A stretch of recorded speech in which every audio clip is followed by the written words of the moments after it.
Well, in the hustle and bustle of our daily lives and in the bubble that many of us live in, we often get lost in a struggle to keep up with the Joneses. The latest and greatest TV, a big new car, anything like that, a goal that many people set for themselves. But for millions of people who are living in abject poverty around the world, the goal every morning is just to survive the day. During the World Vision campaign for children on Vancouver Island, we have committed to help find sponsors for 2,000 children in need. And we need to do it by March 31st. Over the past 9 days, generous Vancouver Islanders have come through sponsoring 209 children. Our Louise Hartland traveled to Honduras, and tonight she introduces us to a little boy who needs your help.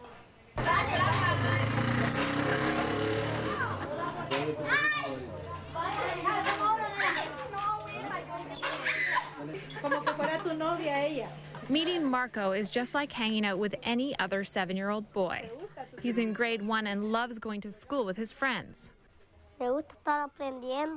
I like learning to read, to write, to learn.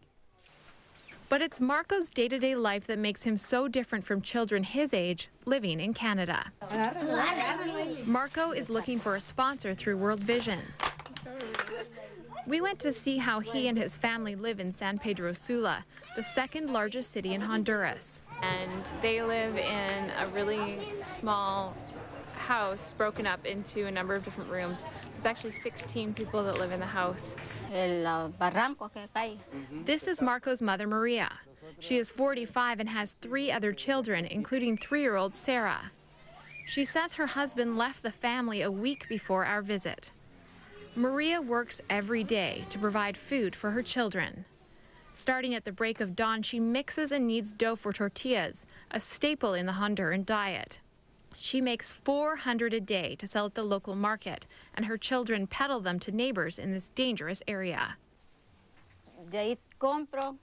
I buy more corn to make more tortillas, and the little bit I have left, I use to feed my kids.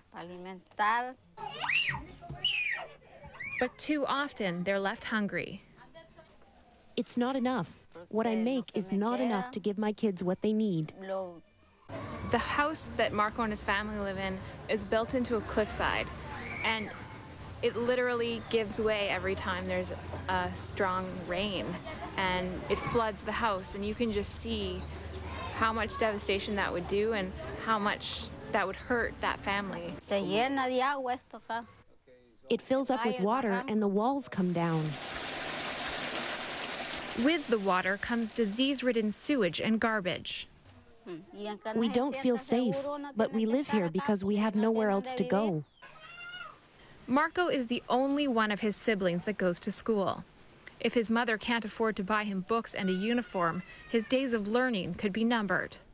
And like many children in this country, Marco will be sent to work instead, sending his dreams of a better life crashing down.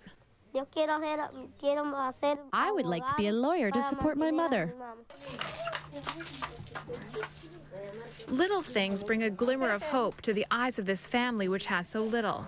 And sponsorship from someone like you could give them hope for a lifetime. Just over $1 a day to give these kids an education and a chance for a better life, that's something you can't put a dollar figure on, and you know, it's so little to us, but it's so much for them.